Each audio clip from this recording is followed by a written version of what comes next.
Today is 420, as we've been saying. And so the theme of today is talking about the war on drugs, the war on Black people, the war on poverty in this country, and where we stand with not only the current events, but generations now of policing with the excuse, right?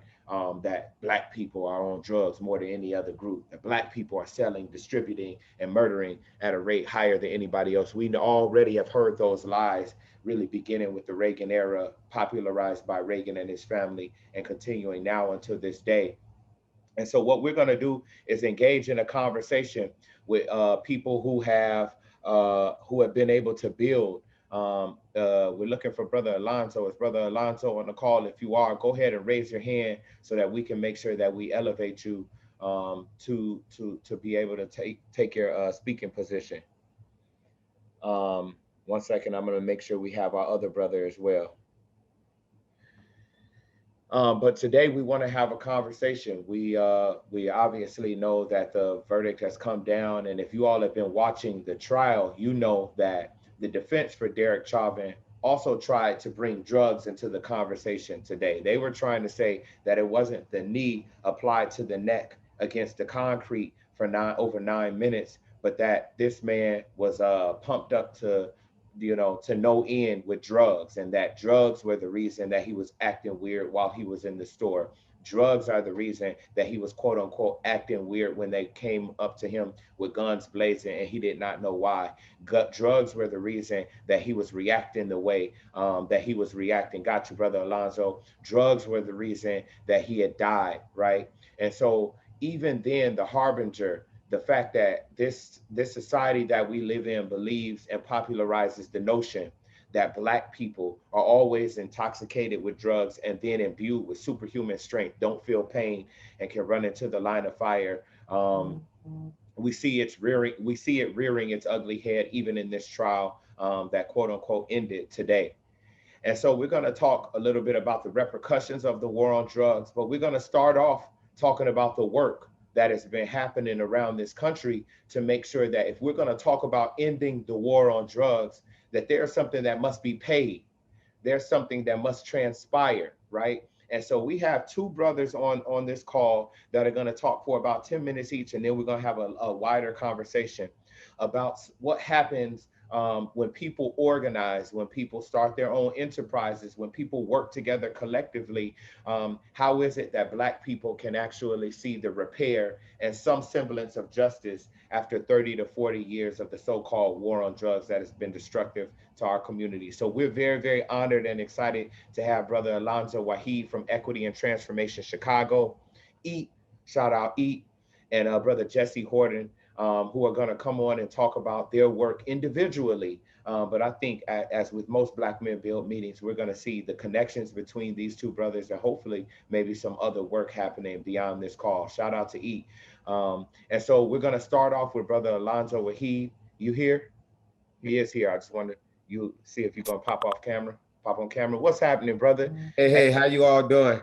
Yo, hey, Black Men Bills, let's shout out let's shout out Brother Zoe. We could call you Zoe. I know I don't know you well. Do you go by that or do you not go by that? You can call me Zoe. It's all good.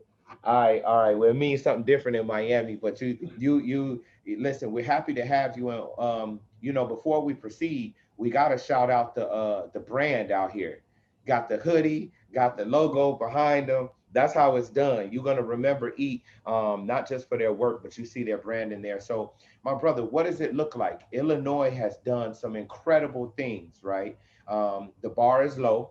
Let's admit, right? The Yes, it bar is. is low across the country for any state, any municipality to do something to end the war on drugs. But we've seen out of Illinois some incredible things. I would love for you to talk about that and how it got to that point, because they wasn't just doing that. And then, I'm a native Chicago, and I haven't been a resident of Chicago since I graduated high school, but I do know that the city of Evanston is also doing some interesting stuff. And so, can you talk about what y'all have been doing in Illinois?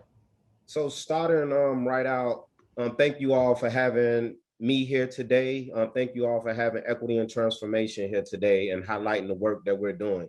Understand that the work that we do is to make sure that the support for individuals that's involved in the informal community, they're able to better their lives socially, and financially. So we look at them being a part of the democratic experience, because I still say that this is an experience, and it's also an experiment, right? That's still underway.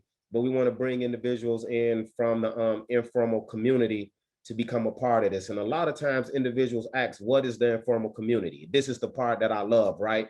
The informal community is the community that had to be established for Black individuals to survive, because we could not depend on a formal community to allow us to be there. As we see just from slavery, which is pure capitalism. We came over here as capital. We was never supposed to be a part of their community. That's the formal economy right there, right? But even when we tried to become a part of that formal economy, such as trying to figure out, okay, now since slavery is over, how can we start working in agriculture? They pushed us out. And then what we end up with is sharecropping, right? And then from sharecropping, we got Jim Crow. And then from Jim Crow, when we tried and when we succeeded, we ended up, okay, now we got Black Wall Street, that they come in and they bomb. And the biggest part about all of this is that regardless of what happened, they criminalized us, because the truth is they never wanted us to become a part of that community.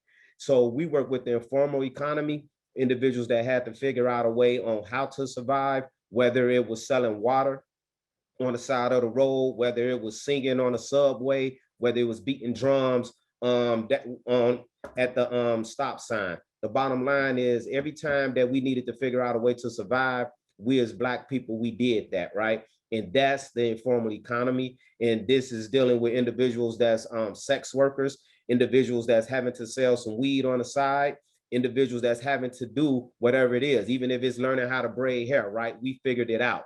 So the bottom line is, from that was our introduction to working with individuals in that informal economy. And we saw fit to make sure that their voices was heard, because we saw that every time an industry was benefiting individuals of color, those individuals of color were demonized and then criminalized, right?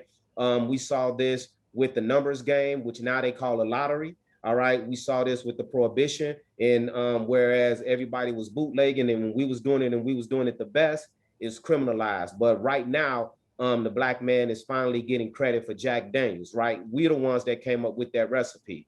But then they take these things away from us, and they're the ones who is actually able to not only benefit from it, but capitalize off of it, right? Off of the work that we've done. And we saw this getting ready to happen in the cannabis industry, and we wanted to make sure that we was in the forefront of that and make sure that Black voices was heard. And that's how we got involved with passing that robust legislation that was historical, to make sure that not only individuals will be able to sell cannabis, but the benefits that came from selling cannabis, they will put those monies back into the communities which were devastated by the war on drugs. And that's the connection there. For us, it was a direct call for reparations, all right, in so many words, and those words are put in this legislation, and that's what had everybody so afraid of it. But regardless of them being afraid, we got it passed, and we got that done. And so then from that, one of the things that we're looking at now is not only getting legislation passed, but we want to make sure that we're holding individuals accountable to make sure that it's implemented. It's a whole different story, saying, okay, we got the bill passed, but now we want to make sure that it's implemented. Right now, today, when we look back, to just give a quick snippet of why this work is so important, we have to remember that all of this was by design. When we look back at 1988, when Reagan signed the Drug-Free Workplace Act into law, that required government to grant recipients and companies with federal contracts over a certain amount of time to implement a drug-free workplace. You say, why is that important? Because in 1991, George Bush signed the Omnibus Transportation Employee Testing Act that required all safety-sensitive employees in private transportation jobs to submit to drug testing, right? Afterwards, random workplace drug testing was enacted, infringing on millions of people's constitutional liberties, in particular, right? Individuals of color. So this is why I bring that up, right? You have to remember that we were a people that was traumatized, ostracized, and we went to self-medicating through cannabis, right? Dealing with inherited trauma and then trauma that's right there in our communities, dealing with PTSD, depression, and so on, right? So we went towards cannabis to help to heal or solve those issues, all right? But then from that, we were criminalized. So now they're going to issue a drug test, which is going to prevent me from being able to go and get a job, right? And with them prevent me to go from going to get a job, since they signed this into law, right?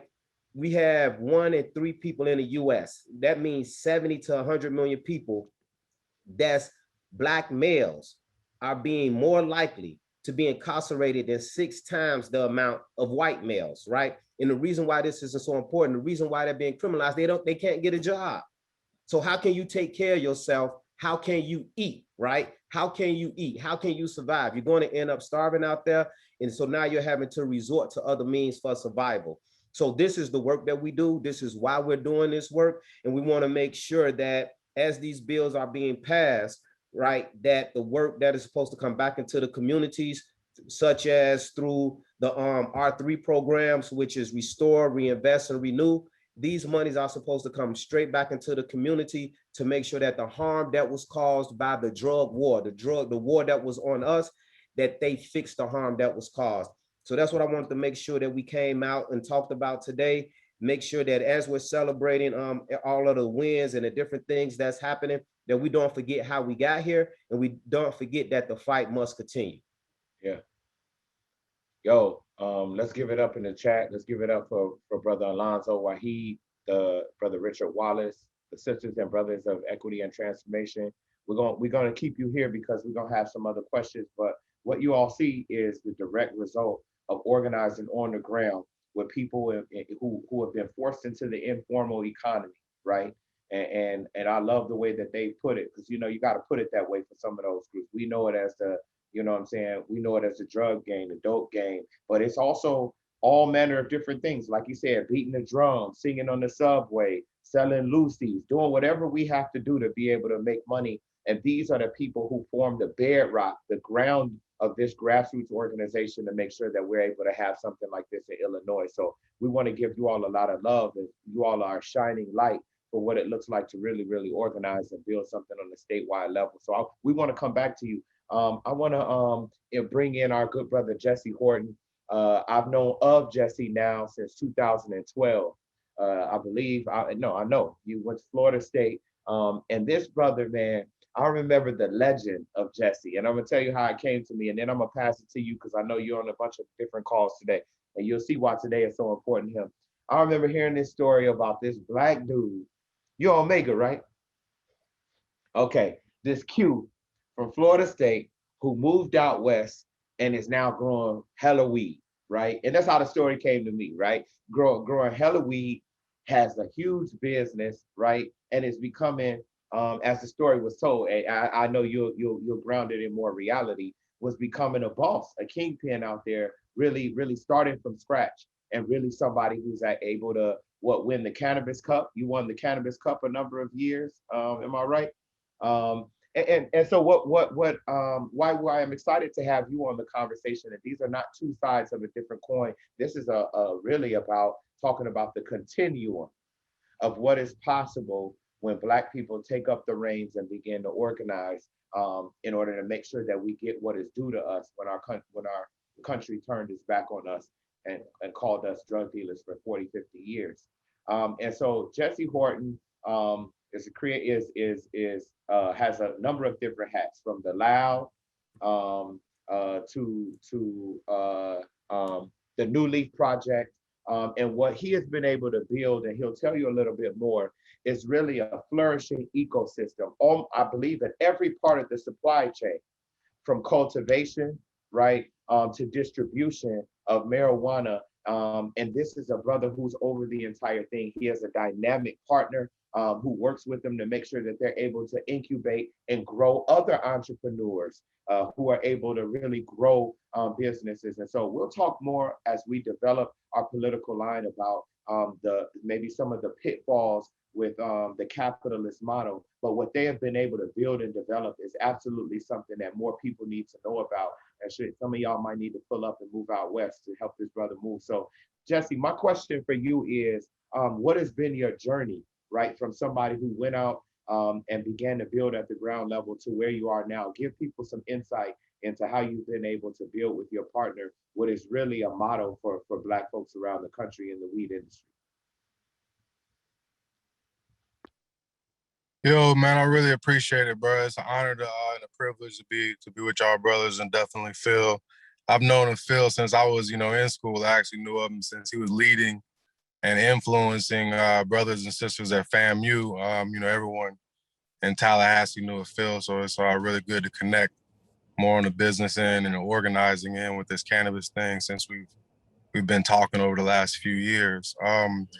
Pretty much, man. I'm pretty, I'm a result of a lot of that drug war, I guess repercussions. My dad, before going to University of North Carolina, that summer actually was caught with 1.5 ounces of cannabis. And because of the fact that it was individually grammed out, right, or, maybe 2 grams, whatever it may be, they hit him with a distribution charge. And instead of going, as one of the only Black men to be going to University of North Carolina, spent the next 7 years in prison. After that, as brother was speaking before, he couldn't get a job. One of the smartest dudes that I know, ended up being a janitor and had to work his way up, steadily for 35 years from being a janitor to being a vice president at his company. And what I often think, a lot of people will say, "Oh, that's a success story. That's great. That shows how people can get over it." I'm like, what if he never had to be a janitor? And there's nothing wrong with that at all. But he had a trajectory that maybe could have led our family in another direction, right? And I think that's what happened all over the country, time and time again, is our brothers and our sisters were pulled back into that system as a result of cannabis. And my dad, after getting out of prison, he had me a little while after that. He tried to keep me from doing anything with cannabis. He would drug test me, even though I knew he would smoke. And cannabis really connected with me because it helped me to be better in math. And I ended up being an engineering student. But before that, I was arrested 3 times for cannabis. One time for a seed, and I thought my life was over. I mean, I was in deep depression as a result of that, and couldn't find a job myself. Ended up with a great engineering company. Got lucky, kept going, went out to Germany, the headquarters, and spent a lot of time in Amsterdam, and just happened to find myself back in Portland when I got back, man. And it was amazing, bro. I mean, brothers, when I tell you the amount of opportunity there is in this cannabis industry, it just, my eyes open, and I think that, a lot of us think that it's difficult, and it is, everything is difficult, but they really need us in this industry to be successful because of those negative things that happen in our community over and over again. Because when you look at the legal cannabis industry, when I got to the West Coast, it was, looking at the growers, it was like, Black people back in the 90s, you know what I mean? They're still naming their strains OG Dog and all that type of stuff. And there was really nothing, ingrained in us in the culture. So I decided to join with a few people. Some of y'all may have heard of, Al Harrington, who's in the industry. He joined later on, about a couple years after we started the organization. Wanda James, Shalene Title was one of my first board members at Minority Cannabis Business Association. And she was really the architect after leaving that organization to the whole Massachusetts equity setup. So back in 2015, we got that organization started up, and it really built, it really built momentum, and they're really leading things at the federal end, and speaking for people of color, as we've all talked about, business opportunities, tax appropriation, making sure that money goes back to our communities, as well as making sure we have access to medical cannabis. We'll work with a few doctors. Shout out to Dr. Rachel Knox and her family that helped me to build the organization as well. And then we decided to utilize that on the back end, man. Just showed up at the meeting, showed up at the table, and made sure that they heard our voice. It's very difficult in this industry for them to not listen to a Black male, when you come to the table and you talk about these things, because we were the ones that were targeted, period. I mean, we fight for all the different people who were arrested disproportionately. But if you look at those numbers, it was mainly us, by far. So we decided to take applied with the city of Portland. We took cannabis money from the cannabis tax and we gave it out to a number of Black and brown business owners in the city. We actually are crossing the $1 million mark in loans, 0% interest loans, as well as grants that we've given out to other Black and brown businesses with the target on Black businesses in the cannabis industry specifically. We're, partnering to organize and build that in Colorado as well as Texas. And what I learned from this, bro, and again, I'm going back to it, is that it's low-hanging fruit all over this industry, man. It's just waiting for us to jump in and grab it, man. They need you, they need us to be successful, whether or not you're there on the business end or you're there on the community end, making sure that they're getting money back to organizations that are helping us to organize and helping us to build each other up. On the other end, I also own a cultivation facility called Loud, where we're kind of, again, grabbing that culture, man, here in Pacific Northwest in Portland. And we have we have flowers as well as extracts and other things that we're doing extremely well with. So we're building and continue to build that facility. I've bought and sold dispensaries and done a lot of things in the industry, man. And again, the lesson I'm gonna go back to again is because of what they've done to our community, they owe us in this industry. And it's beautiful to hear that something with reparations passed. I'm probably more on the cowardly end of not wanting to approach that, but it's exactly what it is. It's exactly what it is, and it's exactly what we need. And I think we need more of us organizing in organizations like this. Phil, props to you doing this on 420. This is my holiday. I actually have an event going on right now, but I made sure to come out when Phil let me know what was going on, just so I can maybe touch one or two or three of y'all and give y'all that push that you need to jump into the industry in some way and make sure that you're benefiting, period, from this industry. No matter how you can envision it, everybody needs to be benefiting. Mm-hmm. Yo, let's take a pause and give love to Jesse and Alonzo for being here. I'm gonna give you all some, we like to have these meetings planned far in advance. And because of a number of different things, some things fell through. I reached out to Brother Jesse yesterday. I believe we reached out to Brother Alonzo this week. And both of these brothers made the time to be here and to offer up this level of information. So I want to thank you all both, because it's important that you all are here. And I want to say this: Black Men Build is engaging in a process over the next few months where we're refining. It's not that we don't have one. We're refining what is called our political line, right? Where we stand on the issues of the day. And what I will say is that the language around reparations is an important conversation for us all to engage in, because right now, currently, this industry is being overrun by Republicans, by multinational corporations. Coca-Cola is in the business. There are a number of people who are seeing this market that was that young Black people bled for, died for, lost years of their lives for, lost entire families for, lost households for, lost wives for.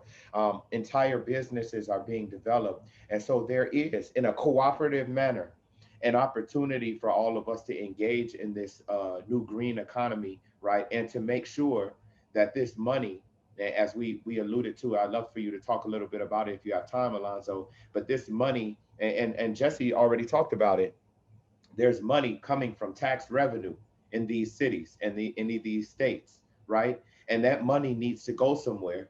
And whether it becomes the work of Black Men Build or becomes the work of somebody on this line, it is a worthwhile cause to ensure that the monies that is coming from these taxes are going right back into the communities that were devastated by the war on drugs, right? And so I don't know that it becomes the work of Black Men Build, but I imagine, right? I absolutely imagine that the millions of dollars that are coming from these taxes can actually go towards the organizing that it takes, towards building organization, and absolutely towards trying to make some of the wrongs right. You can't get the years back with your kids. You can't get the years back with your spouse, with yourself back. But we could absolutely move. I want to, and Jesse, if you have to step away, do that, because we know you have an event today and we know you're grinding. But I do want to put out there, if anybody has a question, we'll take two questions. We'll take two questions, Steve. So if you raise your hand, Steve is going to elevate you. Just a question, not a statement. The only statement we want to hear is your name, where you from, and what you're smoking on. That's really all we need right now. And then your question. A question ends in a question mark. So you could thank the brothers, but get the question in. So Steve, who is the first person that could ask a question? What's going on, fellas? What's going on, brother? What's going on? Where you from? I'm from And I'm from South Jersey, man. I'm from Jersey, about 20 minutes outside of Philly, in between Atlantic City. Um, Jersey just passed legislation that it's legal recreational now. My thoughts have been like how that can, just what you're talking about, how that can connect to the community.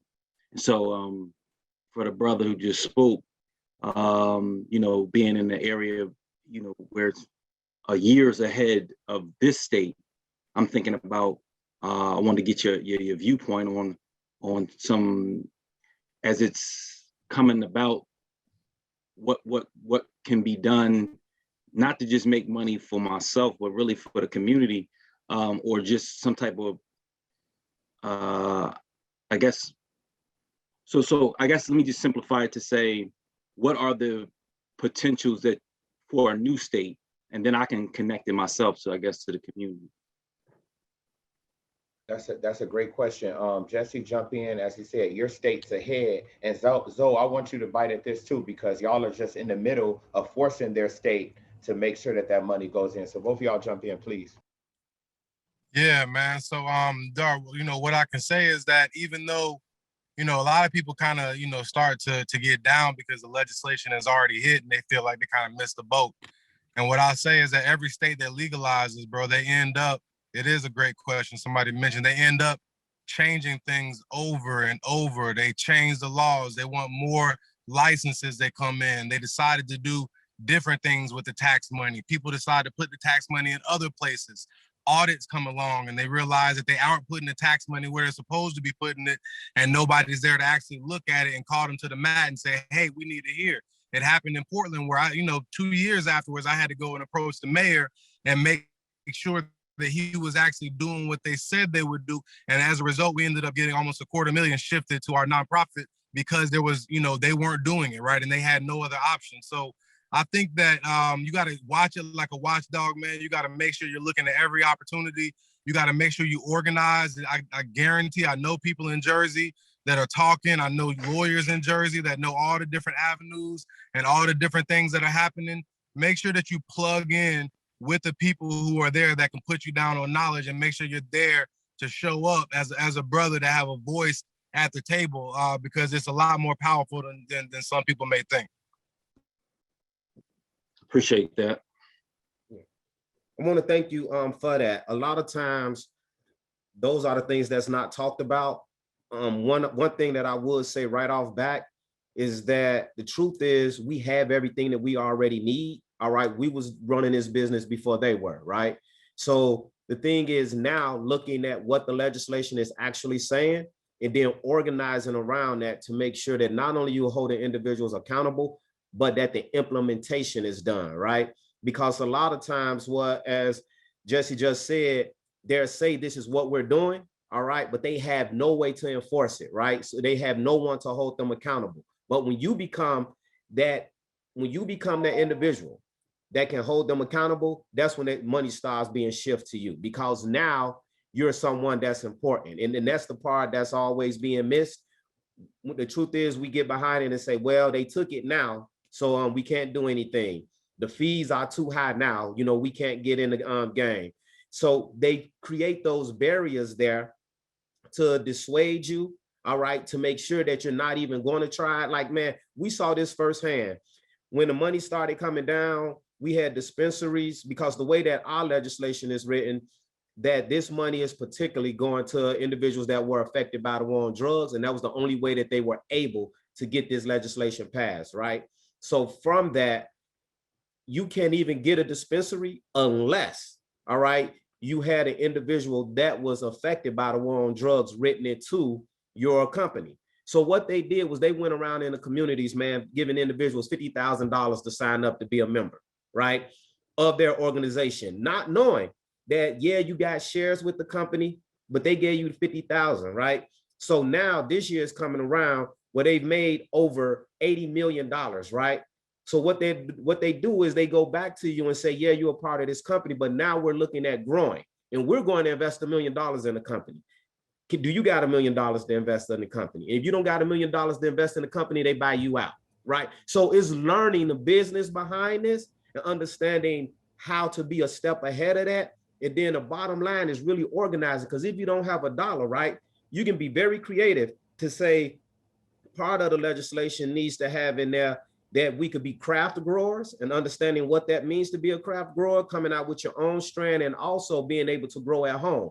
Because that's one of the things that we're about to approach right now, saying, yes, they have the dispensaries and everything, but if you're going to continue to create barriers that's going to keep Black people from having their dispensaries, then we'll all grow at home, right? Which means we're going right back to doing what we was doing before this legislation was passed. So it's being one step ahead of it, understanding that we've been here before, we know how to do this, not giving up, and understanding that, again, if that law is written, let's hold them accountable for that, and let's enforce them to do the things that they said that they were going to do.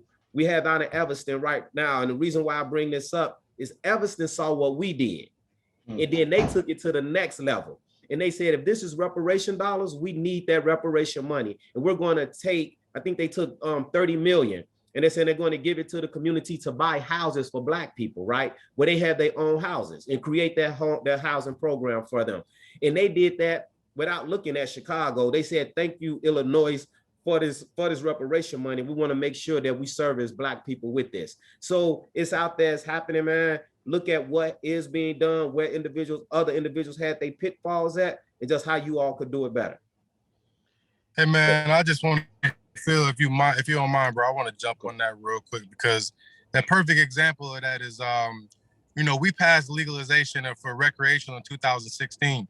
It's 21, and right now we got a bill at the state that's being run by my wife and a couple legislative representatives to do exactly what Alonzo said. We're seeing what everybody else is doing around the country, things that maybe I wouldn't even presented are really being done that are the right thing and they're working. So we're able to go and grab that and say, oh, they passed that. Oh, they passed this. Oh, there's a precedent. So we're going back 5 years later and going back to the state, and we're going to pass another bill that is better than what would have happened 5 years before.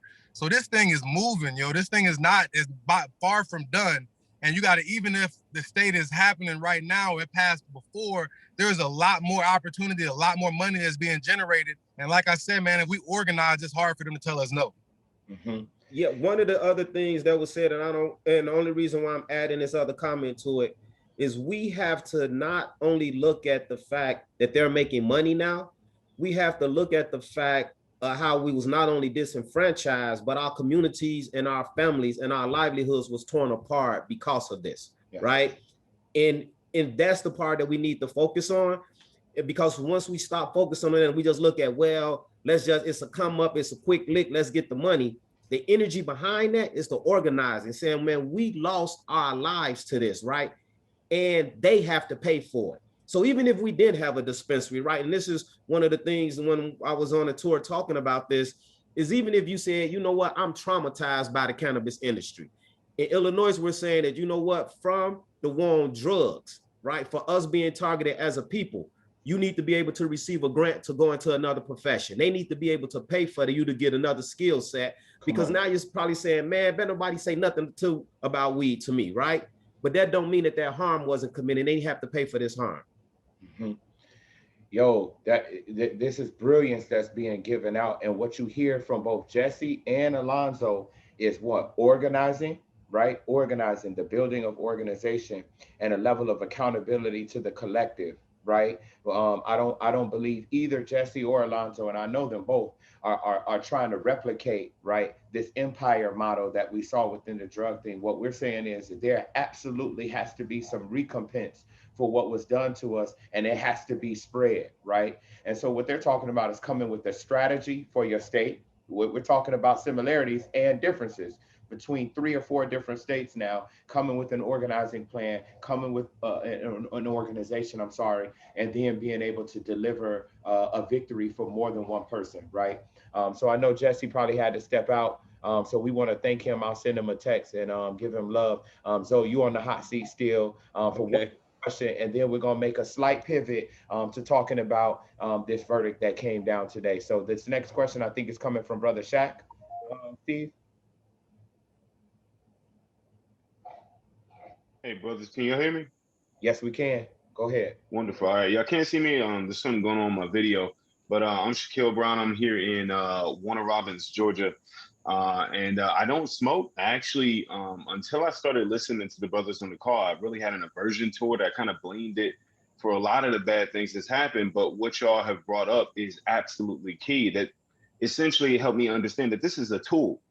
You know, you don't blame the government. There's people in the government that's responsible for things. You don't blame a gun because a gun is a tool. You know what I'm saying? It's the person that has the gun that matters. So we absolutely owe it to ourselves and owe it to the people who have already suffered and been broken by these circumstances to master this and conquer this. Now, from where I'm coming from, and get to my question, I'm a technologist. So I'm into cloud engineering and web development, things like that. So I wanted to ask the brothers, how can we combine technology and cannabis? Is it in marketing? Is it in website design? Is it in data analytics? What can we do to meld those two industries? Thank you. One of the things, so like this is me being totally transparent. Phil, Asa, you know, I give it up to you all. This is something that's an intellectual property that by right I wouldn't share, right? But just off the strength that this is Black Man Building, I'm going to share this. One of the things that individuals aren't paying attention to is the technology aspect of it. So we already have individuals that's part of Equity and Transformation doing, they're putting tech with transportation, right? Looking at just like how you got Uber Eats and all of that. Now we have an app where they're creating an app where individuals are being able to go on there, deliver weed, right? That's cool. But what we did, just sitting back in a think tank, was what does it look like for, because again, this is equity and transformation. We're looking at disrupting systems, all right, and building systems for ourselves. So part of the alternative model for us is, what does it look like for us to, one, have our own currency that's used in our communities, right? Particularly, not only to buy weed, but since this is the informal community, we're trading this currency amongst ourselves. So one of the things that we're coming out, just like you got cryptocurrencies, creating our own cryptocurrency that will be the E.A.T coin, and then us operating with that. So that's one of the things that's going to be major right now. And the reason why is because we're already part of the, because we are the informal community. What does it look like for Black people to now say, you know what, this is our own currency that we will use amongst us? Right there is limitless once we do that, right? And the thing is, the reason why this could work is because what connects us is the cannabis. What connects us is food, right? Which is going back to agriculture. We all got to eat. So if we just connected food and then connected cannabis, which again, this is everything that's being grown from the earth, we take the whole market away. This is now our industry. And now we have an E.A.T coin, which goes back to our own cryptocurrency, right? Where we change the whole market. So when we start talking about tech, is really thinking about this outside of the box, saying, what do we need to do to disrupt the system? Now, right, since we don't have to go back to their dollar anymore. All right, individuals changing their dollars in for our money, for our cryptocurrency. So that's just one of the things. The other thing I'm looking at technology is how to just not only connect us as individuals, but how to get information out. Because one of the biggest things that individuals aren't paying attention to is that the laws are always changing. Individuals aren't really up to date on what's going on. So it's building databases that we could easily share amongst each other, and then also creating communities, whereas we're all a part of it. If you can go and look at what they did with everything else that's out there, whether it's Instagram, Facebook, and all of that, man, if we can just come together and say, this here can work for us, through creating our own communities, not just around cannabis, but us as a people, driving the fact that we love one another, support one another, and not only loving and supporting one another, but realizing that through the love and support of one another, we can be successful. That's what changes the game. And for me, it's going to take tech to do that. Mm, mm.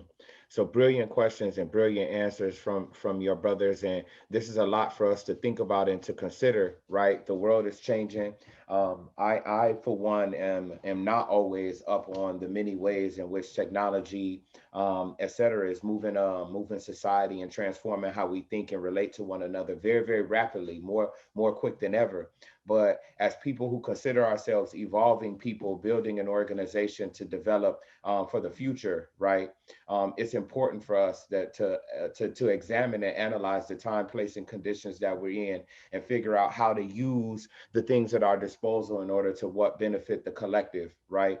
And once again, we say this always. We said this since the first call that we ever had, and we see it reflected in the work of E.A.T in Chicago and around Illinois, is that we're not seeking to become black faces doing the same thing that white people have done to us, right? We're not going into these quote unquote markets, these quote unquote industries and enterprises with an imperial mindset, right? And so it behooves us to figure out how do we engage in these things today in a way that's not only ethical but moral, right? And completely, as you said, disrupts this system, right? And shows that there are new ways that we can build and develop relationships with one another. We are not against trade. Africans have historically been the most prominent and the best traders, right, that we've seen in history. But we know that the economic system called capitalism has been nothing but destruction for Black people. So what is the ways? And we see E.A.T, man, E.A.T, y'all are a model for a lot of people. And so I think all of you all follow what, if you can, before you step away from the main seat, you don't got to leave us. Please tell people how they can reach out and connect with what E.A.T is doing. I put the website information in there. Okay. I also believe that Asa shared my email address. And I'll say this, the way that this work is us connecting together. Like, I'm amazed just looking at the chat, individuals asking questions, answering questions. It's when we get together and we start working together, right? So you all have my email address. If anybody's interested in anything, even if it's just a talk, right? All we got to do is connect to one another. That's the part of organizing. Just look at how they co-opted organizing now, right? Me and you getting together and we talking. Now it's go do a one-on-one. Come on, man. Listen, all we have to do is connect together and we can start making a lot of things move, man. Not thinking that it's going to just take one of us and you got to do it all by yourself, or because he looked like me, he want to be the one out in front. You know, I need to be the boss, man. We got to get away from that mindset and start seeing the power in us moving together and getting a lot done, man. So all you have to do is reach out to me. You can go through Equity and Transformation and see all the work that we're doing. Through some of the things that I talked about today, we created different campaigns like the produce protest. One of the other things that we're about to do right now that's about to rock Chicago is we're coming out with a guaranteed income program. So individuals that's in Chicago, recently incarcerated, you out here, you having a hustle, guess what? We feel like you should get a check of $500 every month. And we're not asking nobody to do that. We're doing it ourselves. All right. And then we're going to go back and say, y'all didn't take care of our people. We took care of our people. Now we're demanding that you take care of our people because we know y'all got the money, because the money is coming through the R3 funding. So we're creating the data to say, if this is going to be a barrier, we're going to jump over that barrier already. And we know what we need. That's the bottom line to it. So, and if we continue to wait for them to create it for us, it's not going to happen. So we're creating it ourselves. Okay, I see the love going up in the chat. Let's continue it. One of their other incredible leaders, co-founders, Richard Wallace, is a part of the coordinating committee for Black Men Build, a dynamic brother. He just celebrated a birthday. Sending love to you. I'm looking forward to connecting in person with you, brother. And just thank you. I don't say it just to say, just, you know, because it's more than words for me personally. I'm sitting in awe really, of like, man, the level of brilliance, the level of what we consider praxis, praxis, right? Of putting the theory into practice and reflecting and experimentation, right? Innovation. We think of capitalists and tech people as the best innovators and disruptors, but the work that organizers are doing in places where innovation, that necessitate innovation because we have nothing else, is the real work, you know, that we should be lauding and applauding. So thank you, my brother. Thank you for being here.